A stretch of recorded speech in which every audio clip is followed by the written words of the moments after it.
주시는 하나님의 말씀, 마태복음 8장 23절에서 27절까지 말씀입니다. 12면입니다. 마태복음 8장 23절에서 27절. 저와 여러분이 한 절씩 교독하도록 하겠습니다. 배에 오르심에 제자들이 따랐더니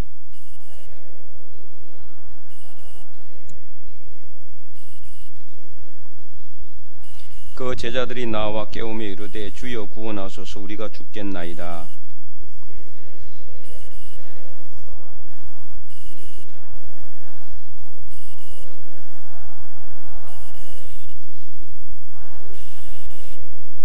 그 사람들이 놀랍게 여겨 이르되 이가 어떠한 사람이기에 바람과 바다도 순종하는가 하더라. 아멘.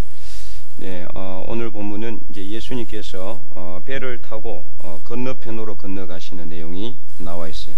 28절에 보면은 이제 건너편 가다라 지방이라고 되어 있는데 마가복음과 누가복음에는 이제 그라사라고 나와 있어요. 그라사 지역이란 같은 지역입니다. 이게 이제 발음하기에 따라서 이제 달라질 수가 있는데 같은 지역이고, 그래서 이제 배를 타고 가는 그 이 바다라고 오늘 본문에 되어 있는데 바다가 아니고 이곳은 호수입니다. 호수. 어디 호수일까요? 갈릴리 호수입니다. 갈릴리 호수. 예수님께서 주로 사해 가셨던 곳이 어디라 그랬죠? 갈릴리. 그래서 갈릴리 해변에서 이 어부들을 부르시고 베드로와 야고보와 요한 이런 이제 이 제자들을 또 이렇게 부르셨던 곳이 이 갈릴리 지역이죠. 예수님께서 왜 이 지역으로 갔다 그랬어요? 이사야 9장 1절과 2절에 하나님께서 이사야 선지자를 통해서 예수님께서 이 땅에 오시기 아주 오래전에 대략 한 600년 내지 700년 정도 됩니다. 600년 내지 700년 전에 이사야 선지자를 통해서 이미 예언해 놓으셨어요.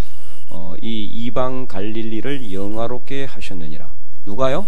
예수님께서. 그래서 이 말씀을 그대로 성취하기 위해서 예수님께서는 갈릴리 지역으로 가셔서 복음을 전하시고 그리고 제자들을 삼으시고 거기서 병든 자를 고치시고 그리고 귀신을 내쫓으시는 그런 사역을 주로 담당하셨다는 거죠. 그래서 이 예수님께서 제자들과 함께 이제 그 갈릴리 호수 이제 워낙 크기 때문에 바다라고 이렇게 이제 명명했을 뿐이지 실제 바다는 아닙니다. 그래서 이제 배를 타고 갔는데 큰 놀이 일어나서, 호수인데 무슨 큰 놀이 일어날 수 있을까라고 생각할지 모르지만 이 갈릴리 호수는 상당히 높은 이제 이 협곡을 끼고 있어요. 그래서 이제 그 바람이 자주 거세게 불어 닥친다고 합니다. 그러면은 바다에 큰 놀이 일어나는 것처럼 막 이렇게 물결이 크게 일어났다가 이렇게 한다는 거죠. 흉흉하게. 그래서 오늘 본문에 보면은 24절에 바다에 큰 놀이 일어나 배가 물결에 덮이게 되었으되, 자 그런데 이러한 상황에서 지금 난리가 났잖아요. 물결이 크게 일어나서 배가 이렇게 거의 뭐 잠기게 될 정도로, 잘못하면 배가 뒤집히면 다 죽는 거죠. 물론 이제 거기 타고 있던 제자들 대부분은 어부들 출신이라 뭐 수영은 잘할지 모르지만 어쨌든 큰 물결이 일어나고 강풍이 일어나고 막 이렇게 막 엄청난 그 태풍 같은 그런 이 상황에서 어떻게 하면은 어려움을 갖다가 극복할 수 있을지 지금 제자들은 혼비백산해져 있는 상황이에요. 그러니까 나중에 뭐라고 합니까? 25절에 우리가 죽겠나이다 그래서 죽겠나이다. 아무것도 하지 못하고 이제 죽을 수밖에 없는 그런 상황까지 갔다는 것은 이거는 엄청나게 뭐예요? 큰 위기의 상황이라는 거죠. 이 뱃일에 잔뼈가 굵었던 이 제자들 거의 대부분이 어부들이잖아요. 어부들 출신이에요. 이 사람들이 거의 대부분 어디서 일을 했습니까? 이 갈릴리 바다에서 물고기 잡은 사람들이에요. 갈릴리 호수에서. 그렇기 때문에 누구보다도 그 호수의 사정을 잘 알고 있는 어부들까지도 제자들까지도 죽겠나이다라고 그렇게 소리칠 정도면은 손쓸 수가 없었던 그런 상황이었던 것 같아요. 그 당시 이 상지 상황에는. 그래서 이 엄청난 그 위기의 상황인데도 예수님은 어떻게 하고 있었다고 이 말씀하고 있습니까? 24절에 주무시고 계셨어요. 주무시고. 이게 도대체 이제 어떻게 이렇게 될 수 있을까? 지금 이제 제자들이 타고 있는 배가 뭐 오늘날 우리가 이렇게 생각하는 뭐 엄청 큰 배고 2층도 올라갈 수 있고 화장실도 있고 그런 배가 아닙니다. 예. 아마 그리고 이제 뭐 예수님이 제자들이 뭐 큰 돈이 있어서 이렇게 큰 배를 갖다가 이렇게 삭을 내고 이렇게 빌렸을 가능성도 없고요. 아마 제자들이 가지고 있었던 배 중에 하나 아닐까 생각이 돼요. 그러면은 조그만한 어선이었겠죠, 그죠? 거기 도대체 어디에 잘 곳이 있었는지는 모르지만 그래도 어쨌든 어느 정도 공간이 있었던 것 같은데 그 와중에 주무실 수가 있었다. 이거는 진짜 우리가 생각할 때, 여러분 생각할 때 어떻습니까? 야, 이 이해가 되지 않죠. 사실 현실적으로는 뭐 이제 큰 유람선 같은 그런 배라면 모르겠지만 그러면은 뭐 밑에 뭐 이게 지하 2층이나 이런 데 쑥 들어가 가지고 뭐 침실에 자면은 뭐 강풍이 몰아쳐도 잘 못 느낄 수도 있는데 지금 그런 상황이 아니란 말이에요. 예, 아무리 자고 있어도 실제 몸으로 다 느낄 수 있는 그런 상황 가운데 예수님은 주무시고 계셨다라는 거예요. 주무시고. 그래서 이런 상황에서 예수님께서 주무시고 있는데 이 거센 풍랑을 예수님은 이게 몰랐을까? 당연히 알고 계셨겠죠. 아무리 깊은 잠에 빠져도 예수님께서 너무 막 사역에 지쳐가지고 피곤해서 누가 업어가도 모를 정도로 깊은 잠에 빠졌는가 보다라고 생각할 수 있지만은 지금 거의 죽게 될 정도라면은 배가 막 흔들리고 물결도 막 배에 들이차고 그래서 배에 물이 가득할 정도로 됐을 그런 가능성이 있어요. 그런데도 자고 있었다라는 것은 두 가지밖에 없죠. 완전 예수님께서 진짜 깊은 잠에 들었던지 아니면은 알고 있었지만은 예수님에게 이 강풍은 아무 문제가 되지 않았던지 두 개 중에 하나입니다. 그러나 전자는 아닐 것 같습니다.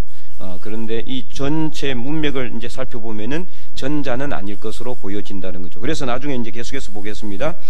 25절에 제자들이 나와 깨우며 이르되 주여 구원하소서 우리가 죽겠나이다. 이제 제자들이 그 바다 일에 이렇게 벤 일에 잔뼈가 굵었던 제자들도 손을 못 쓰고 예수님에게 요청을 해요. 예수님에게 우리가 죽겠나이다 우리를 구원하여 주소서. 그렇게 예수님에게 나갔을 때 26절 예수님께서 뭐라고 말씀하십니까? 예수께서 이르시되 어찌하여 무수워하느냐 믿음이 작은 자들아 하시고 곧 일어나사 바람과 바다를 꾸짖으시니 아주 잔잔하게 되거늘. 자, 여기서 우리는 무엇을 알 수가 있느냐? 이처럼 오늘 우리도 제자들이 타고 가는 배와 똑같은 그런 상황 가운데 있다고 볼 수가 있어요. 오늘 우리가 살아가는 이 세상의 삶은요, 온갖 세상의 소리들로 가득 차 있어요. 때로는 부정적인 소리가 많죠. 긍정적이고 어떤 좀 이렇게 재미있고 즐거운 소리보다는 부정적이고 이렇게 우리를 힘들게 하고 우리 마음을 별로 기쁘지 않게 하는 그런 소리들로 가득 차 있지 않습니까? 그래서 들려오는 소리는 항상 우리를 이렇게 기쁘게 하고 즐겁게 하고 그래서 이게 우리를 일어서게 하는 그런 소리가 아니에요. 주로 보면은 뉴스 보면은요, 요즘 뉴스를 보기가 싫어요. 예. 이렇게 부정적인 이야기들만 자꾸 해야 되는지 모르겠어요. 좀 이렇게 그런 뉴스라도 어떤 좀 이렇게 문제가 있는 뉴스라도 그것을 잘 해석해서 긍정적으로 이렇게 보도를 하면 좋은데 너무 적나라해요. 적나라. 국민의 알 권리라고 하면서 너무나 적나라하게 부정적인 것을 자꾸 파헤쳐 가지고 남의 단점을 어떻게 하든 자꾸 파헤쳐서 자꾸 이렇게 벌려 가지고 다른 사람들에게 자꾸 이렇게 보여주려고 하는, 이건 사실 좀 어떻게 보면은 너무나 이 세상이 긍정적인 것을, 모든 것을 긍정적으로 받아들이려고 하기보다는 부정적으로 받아들이려고 하는 그런 이렇게 방법으로 이렇게 방향으로 가고 있다라는 거죠. 잘못된 거죠. 어떻게 보면은 사실은 어떻습니까? 우리는 그런 것을 자꾸 들으면 어때요? 우리도 똑같이 힘들어지는 거예요. 아유, 이만 잘 안 되나 보다. 뭔가 어떻게 얼마 전에 며칠 전에 이제 우리 그 월드컵에서 졌잖아요. 혹시 밤에 보신 분 계세요? 네. 우루과이하고는 비겼고, 네. 그 가나는 최약체라고 하는데 이길 줄 알았는데 졌어요. 네. 그래서 많은 사람들이 또 거기에 대해서 실망하고 좌절한다. 질 수도 있죠. 네? 축구라는 게, 우리는 뭐 옛날에 독일한테 안 이겼습니까? 세계 최고의 강국, 축구 강국이란 독일한테 이겨서면서도 그 독일은 그럼 어떻게 자살해야 됩니까? 우리나라 같은 그런 상당히 우리나라가 아시아에서는 강팀일지 모르지만 세계 전체 보면은요 아주 밑에 있어요. 밑에. 2002년에 그 월드컵 8강까지 갔습니까? 4강까지. 그때는 정말 제가 볼 때는 진짜 거의 기적 중에 기적이라고 볼 수 있어요. 예. 그때만 생각해서는 안 되는 겁니다. 그래서 우린 질 수도 있고요. 얼마든지 넘어질 수도 있어요. 그럼 어떻게 합니까? 나중에 다시 잘해서 일어나고 이기면 되는 거죠. 그걸 가지고 안 된다. 우리는 문제다. 우리는 이제 다 이제 해체해라. 뭐 이런 감독 내쫓아라. 이런 식으로 이제 나온다니까. 이게 한번 그렇게 되고 나면 이렇게 하면 안 되는 거죠. 그러면은 결국은 조직을 갖다가 살리는 게 아니라 죽이는 거예요. 교회도 마찬가지고 가정도 마찬가지고 여러분 직장도 마찬가지입니다. 뭔가 문제가 안 되고 그런 일이 있으면은 잘 될 수 있는 방향으로 우리가 생각하면서 어떻게 하면 잘 될 것인가를 우리가 고민하고 기도해야 되는데 막 안 될 방향으로 자꾸 하면은 될 것도 안 되는 거죠. 될 것도. 그래서 지금 이 상황 가운데서 예수님께서 이 세상의 소리에도 전혀 무관하게 잠을 잘 수 있었다는 것은 무엇을 의미하느냐? 예수님은 이러한 폭풍의 소리, 풍랑의 소리, 제자들이 죽겠다고 하는 소리가 예수님에게 있어서는 아무 문제가 아니라는 겁니다. 아무 문제가 아니다. 예수님에게 있어서는 그러니까 이거는 다스려야 될 문제지 여기에 지배당할 그런 문제가 아니라는 거죠. 근데 우리는 그렇지 않아요. 세상의 소리에 자꾸 지배당해요. 자꾸 끌려가요. 뭐 이 소리 하면 여기에 맞는 것 같고 저 이야기 하면 저게 맞는 것 같고 부정적인 이야기 하면 다 죽을 것 같고 나도 안 될 것 같고 자꾸 움츠려 들고 일어나지 못하게 합니다. 그러나 우리는 이 세상의 소리를 들을 때에 그 소리가 우리를 주눅들게 할지라도 우리에게는 예수님이 있다는 생각을 하고 성령께서 함께 하신다는 것을 우리가 확신하고 하나님 나를 도와주실 것이라는 믿음이 있다라면은 아무리 세상의 소리가 우리를 힘들게 하고 실제로 거센 폭풍과 몰려온다 할지라도 아무 문제가 되지 않을 수가 있어요. 그래서 오늘 본문 예수님께서는 분명히 말씀하고 있다라는 거죠. 그래서 26절에 다시 한 번 더 읽어보겠습니다. 26절 말씀 큰 목소리로 시작. 예수께서 이러시되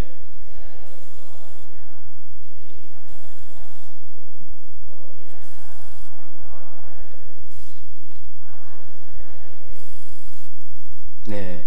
어찌하여 무수하느냐 믿음이 작은 자들아. 믿음의 문제를 예수님께서는 책망하고 있어요. 자, 예수님께서 그러면은 처음부터 그럼 예수님께서 깨셔가지고 폭풍우가 몰려오기 전에 그냥 짠 해가지고 폭풍우가 안 몰려오게 바람도 안 오게 그렇게 하면 될 텐데 그죠? 왜 이렇게 했을까요? 그것은 제자들의 믿음을 시험하기 위해서죠. 이 제자들에게 믿음이라는 것이 무엇인가를 보여주기 위해서.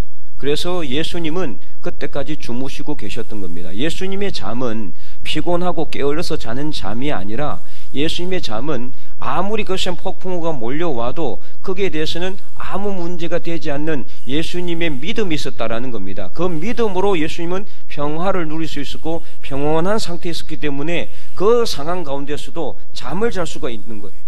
오늘 우리도 이런 믿음을 가져야 되는 거예요. 그래서 오늘 본문은 예수님께서 우리에게 믿음의 영성을 가지도록 촉구하고 있다는 것을 알아야 되는 거죠. 우리는 예수님을 믿는다고 하면서 하나님을 믿는다고 하면서도요 세상에 폭풍우가 몰려오면 어떻습니까? 내가 방금 죽을 것처럼 그렇게 행동해요. 그래서 당장 뭔가 문제가 있을 것처럼 그렇게 우리는 다 행동한단 말이죠. 여기저기 전화하고 정신을 못 차려 기도하지 않고 하나님을 바라보면서 믿음으로 기도하지 못하고 자꾸만 세상의 방법을 찾으려고 해요. 세상의 방법. 물론 세상의 방법을 찾아서 해결되는 경우도 있습니다. 그러나 그것만 해결되는 거죠. 더 이상 아무것도 배울 것이 없죠. 그러나 우리가 그 당시에 믿음으로 우리가 굳건하게 그 어려움을 이기고 나가면은 무엇을 배우게 되느냐? 믿음이라는 것은 능하지 못할 것이 없다는 것을 배우게 되게 되는 겁니다. 이것을 예수님은 지금 제자들에게 보여주고자 하는 겁니다. 아무리 거센 물결이 몰려오고 바다가 이 배가 뒤집힐 정도의 그런 위기 상황이 있을지라도 예수님을 믿는 믿음, 하나님을 믿는 믿음, 성령님을 믿는 믿음을 가지라는 것을 오늘 우리에게 말씀하고 있다라는 것입니다. 여러분에게 무슨 어려움이 있습니까? 삶 속에서, 직장에서, 여러분의 가정에서, 또 육신의 질병까지도 사실 어떻게 보면 다 문제죠. 문제 없는 게 없습니다. 그래서 현대인들은 문제 속에 살아가고 있다고 그래요. 문제 속에. 모든 것이 문제예요. 태어나면서부터 문제에 직면합니다. 그죠? 자, 태어나면서 어떤 문제에 직면합니까? 태어나면서 두려움의 문제에 직면하게 되죠. 두려움의 문제. 그리고 배고픔의 문제에 직면하잖아요. 그래서 애들이 어떻게 합니까? 울잖아요. 그리고 또 이 대소변을 어렸을 때부터 태어나면서 못 가리니까 거기 그렇게 그 대소변을 하고 나면 또 찝찝하니까 또 울어요. 이게 모든 게 문제예요, 문제. 그런데 이 문제가 되지 않을 수가 있는데 그것이 무엇이냐? 바로 믿음이라는 거예요. 믿음을 가지고 있으면은 문제가 아닌 것이 된다. 이게 무슨 말이냐? 자, 오늘 본문에서 예수님께서 이 제자들을 책망하는 이유는 무엇이냐? 제자들의 문제는 그들이 진짜 문제를 만난 게 아니라 믿음이 없기 때문에 문제가 생긴 것이라는 거죠. 다시 말하면은, 자, 만약에 제자들에게 믿음이 있었다면은 아무리 거센 풍랑이 몰아쳐도 아무 문제가 되지 않았을 것입니다. 그런데 제자들에게는 믿음이 없기 때문에 큰 풍랑이 아니라 작은 풍랑만 몰려와도 문제가 되는 거예요. 오늘 우리도 마찬가지입니다. 믿음이 적은 사람들은, 믿음이 없는 사람들은요, 조그만 문제 앞에서도 그것을 큰 문제로 여기고 그것 때문에 힘들어해요. 그러나 믿음의 사람은 아무리 큰 장벽이 우리 앞에 놓여 있어도 아무 문제가 되지 않는 겁니다. 그것은 다만 우리가 뛰어넘고 돌파해야 될 하나의 믿음의 조건이라는 것일 뿐이지 그것이 우리를 힘들게 하지 않는다라는 거죠. 그래서 믿음의 사람들은 다 그런 사람들이에요. 히브리서 11장 믿음장을 읽어보면은 다 그런 사람들이었어요. 그래서 이 믿음의 사람들은 어떤 믿음을 가졌느냐? 지금 당장 문제가 해결되지 않아도 언젠가는 분명히 하나님께서 이 문제를 해결할 것이라는 그런 믿음을 가졌어요. 그래서 지금 당장 내 육신의 질병이 있어도, 지금 당장 내 삶의 어려움이 있어도, 돈이 없고 그래서 관계가 힘들고 가정에 문제가 있고 직장에 문제가 있어도 지금 당장 그런 어려움이 해결되지 않는다 할지라도 하나님께서 분명히 나의 기도를 들으시고 하나님께서 그 문제를 해결해 주실 것이라는 믿음, 그런 믿음을 가지고 있었다라는 것이죠. 그 믿음을 가지고 나갔을 때 지금 당장 문제가 해결되지 않아도 아무 문제가 되지 않더라는 거예요. 오히려 힘들고 어려운 삶이 있으면 있을수록 더 우리는 하나님 앞에 기도하게 되니까 그 사람의 믿음이 더 성장하게 되었고, 그 믿음에 성장하게 되니까 나중에는 큰 문제가 와도 그 문제는 아무것도 아니라는 것이죠. 예수님처럼 평온한 상태로 잠을 잘 수가 있는 겁니다. 아무리 거센 풍랑이 몰려와도 문제가 되지 않더라는 겁니다. 전쟁의 소리 속에도 문제가 되지 않, 총알이 빗발치는 전쟁터에서도 아무 문제가 없는 거예요. 그래서 오늘 우리는 예수님께서 제자들에게 책망하셨던 이 믿음에 대해서 깊이 한번 생각해 봤으면 좋겠어요. 여러분 어떤 믿음을 가지고 있어요?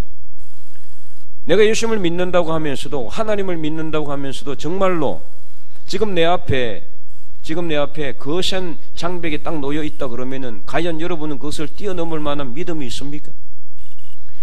우리가 하나님께서 우리에게 믿음을 가지라 그러고 우리도 믿음이 성장하기를 기도하는데 진짜 믿음이란 것은 무엇이냐? 지금 내가 뭔가를 내 손으로 할 수 있는 그게 믿음이 아니라 하나님이 나와 함께 하신다라는 그 확신, 그것이 믿음이에요. 하나님이 나와 동행하신다라는 확신, 하나님이 나를 도와주실 것이라는 그 확신, 그것이 믿음이란 말이에요. 그래서 그 확신이 우리 안에 분명히 자리 잡고 있어야 되는 겁니다. 흔들리지 않는 확고한 믿음으로 우리 안에 있을 때 우리는 아무리 힘든 세상의 어려움이 우리 앞에 놓여 있다 할지라도 우리는 기쁨과 즐거움으로 하나님 앞에 믿음으로 승리하게 될 줄로 믿습니다. 오늘 그러한 삶을 우리가 살아갈 수 있기를 바랍니다. 그래서 다윗은요 시편 27편에서 이렇게 고백했어요. 우리 시편 27편 한번 펴볼까요? 시편 27편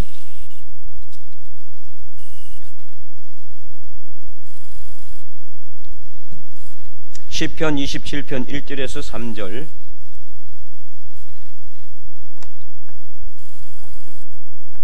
자, 우리 다 함께 구약 성경 820면입니다. 시편 27편 1절에서 3절. 자, 읽어보겠습니다. 여호와는 나의 빛이요 나의 구원이시니 내가 누구를 두려워하리요. 여호와는 내 생명의 능력이시니 내가 누구를 무서워하리요. 악인들이 내 살을 먹으려고 내게로 왔으나 나의 대적들 나의 원수들인 그들은 실족하여 넘어졌도다.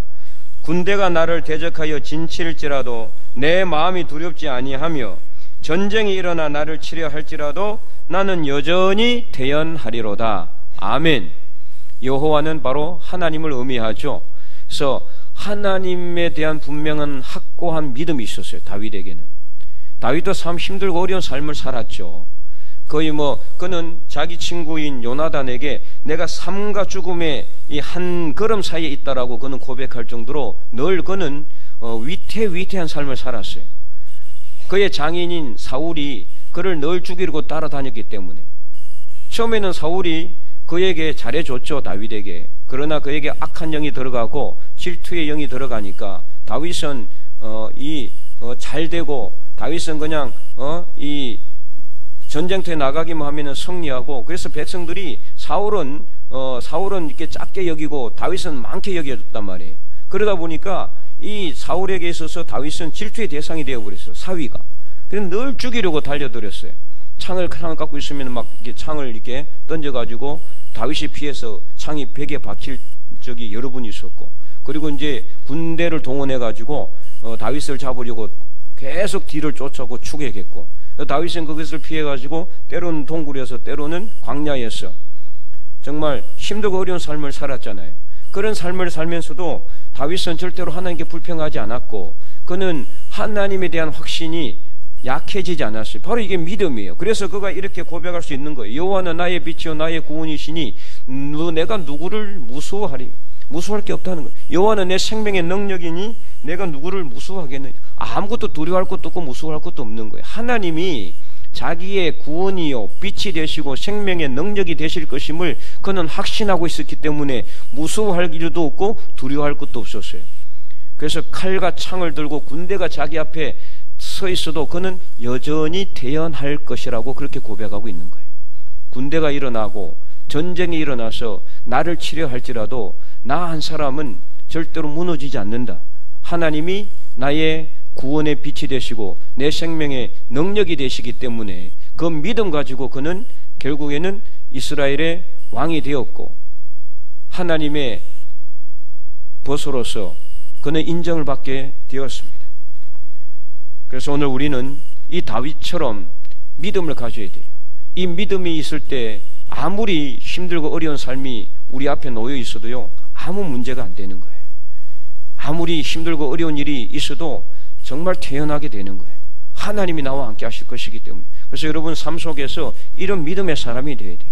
작고 조그만 일에 그냥 부딪히고 흔들리고 어떻게 하지? 아이고 이러면 이런 삶 살아서 안 돼요. 우리 그리스도인들은 세상에 아무리 어렵고 힘든 일이 있어도 정말 하나님을 믿는 믿음으로 굳건하게 나가야 돼요. 그래야 믿음으로 승리하게 되는 줄 믿으시기 바랍니다.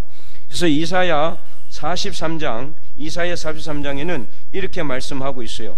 이사야 43장을 한번 읽어보겠습니다. 다시 뒤로 넘겨서 이사야 43장 1절에서 2절 말씀. 이렇게 믿음을 가지고 있을 때 하나님이 어떻게 우리를 도와주시느냐? 이사야 43장 1절 2절 읽어보겠습니다. 야곱아 너를 창조하신 여호와께서 지금 말씀하시느니라. 이스라엘아 너를 지으신 이가 말씀하시느니라. 너는 두려워하지 말라. 내가 너를 구속하였고 내가 너를 지명하여 불렀나니 너는 내 것이라. 내가 물 가운데로 지날 때에 내가 너와 함께 할 것이라. 강을 건널 때에 물이 너를 침몰하지 못할 것이며 내가 물 가운데로 지날 때에 타지도 아니할 것이요 불꽃이 너를 사르지도 못하리니. 아멘. 하나님께서 우리를 구속하셨다. 구속이란 것은 구원이란 뜻입니다. 하나님이 우리를 구원하셨고 우리를 지명하여 불렀어요. 그래서 모태에서부터 우리를 성별하셨다 그랬어요. 우리가 어머니 뱃속에 있을 때부터 하나님 우리를 이미 아셨고 우리를 지명하여 불러내신 그 하나님이 우리와 함께 계시는데 우리가 무엇을 두려워하고 무서워하겠습니까?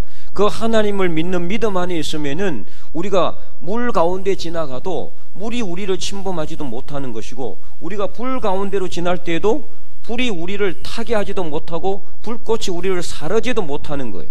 이것을 하나님께서 분명히 약속하고 있는 겁니다. 그래서 다니엘의 세 친구는 어떻게 됐습니까? 다니엘의 세 친구, 바벨론에 끌려가가지고, 바벨론에 끌려가서 그 느부갓네살 왕이 큰 신상을 만들어가지고 여기에 절해라, 절하지 않으면 다 죽는다. 그런데 다니엘의 세 친구는 절 안 했잖아요. 절해라, 안 합니다. 해라, 안 합니다. 그러니까 결국에는 어떻게 합니까? 풀무불에 던져버리겠다, 절 안 하면은. 그래서 평소보다 7배나 뜨겁게 풀무불을 뜨겁게 달고요. 평소에는 뭐 한 7,000도라 그러면은 지금상 그때는 막 49,000도 정도로 어마어마하게 뜨거. 그래서 이 세 친구를 끌고 가는 이 병사도 타 죽었어요. 끌고 가는 사람도 타 죽을 정도로 뜨겁게 풀무불 알죠, 그죠? 쇠를 단련하는 그 대장간의 그 불이죠, 불. 그 불이 얼마나 뜨거운지 여러분, 그 풀무불에 큰 쇠솥을 걸어놓고 거기다가 세 친구를 빠뜨렸습니다. 그랬을 때 어떤 일이 일어났어요? 다 탈 줄 알았는데, 그거는 떨어뜨리자마자 바로 다 그냥 콩 튀기듯이 다 튀겨져 버릴 수밖에 없는 그런 엄청난 그 뜨거운 불인데, 근데 어떻게 됐느냐? 그 왕이 딱 봤더니 거기에 4사람이 걸어 다니고 있었던 거예요. 4사람이. 한 사람은 흰 옷을 입고 있었고, 3사람을 잘 보니까 누구였습니까? 다니엘의 세 친구였습니다. 여러분, 이거는 설화가 아니에요. 신화가 아니에요. 옛 이야기가 아니란 말이에요. 성경에 그대로 기록된 말씀이에요. 역사적인 사실이에요. 역사적인 사실. 우리가 믿음이 있으면은 이러한 뜨거운 불 속에서도 불이 우리를 타지도 못하는 거예요. 다니엘도 그랬잖아요.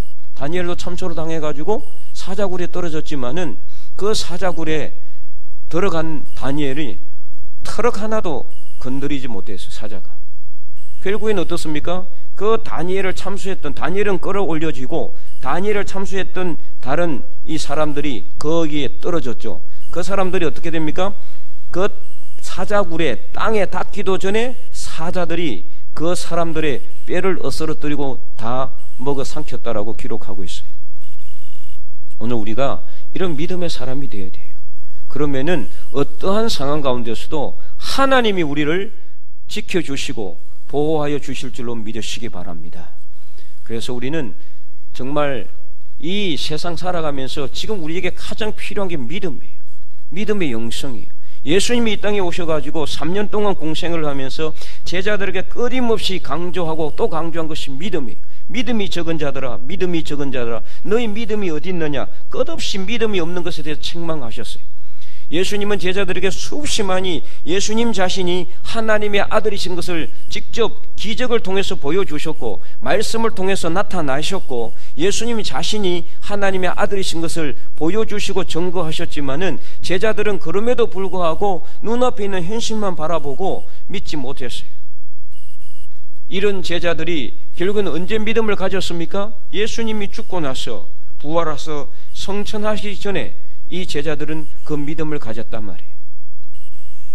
오늘 우리는 제자들은 예수님을 만져보고 예수님을 옆에서 보고 믿었지만 우리는 예수님을 보지도 못하고 믿었기 때문에 오히려 제자들보다 더 복된 사람들임을 믿습니다. 그래서 오늘 우리는 예수님을 만나지는 못했지만 오늘 우리의 삶 속에서, 우리의 영혼 속에서, 우리의 삶 모든 기쁨 속에서 예수님을 만나고 예수님을 믿는 믿음을 가지고 이 세상 살아가서, 그래서 지금 현재 우리에게 가장 필요한 것이 믿음이라는 것, 여러분의 가정에서, 여러분의 직장에서, 또 이 나라와 민족 위에, 그리고 우리 교회 위에 지금 가장 필요한 것이 믿음이라는 것을 다시 한 번 더 깨닫고 우리가 믿음을 가지고 나머지 남아있는 12월 한 달 정말 하나님 앞에서 승리하는 저와 여러분 될 수 있기를 주님의 이름으로 간절히 축원드립니다.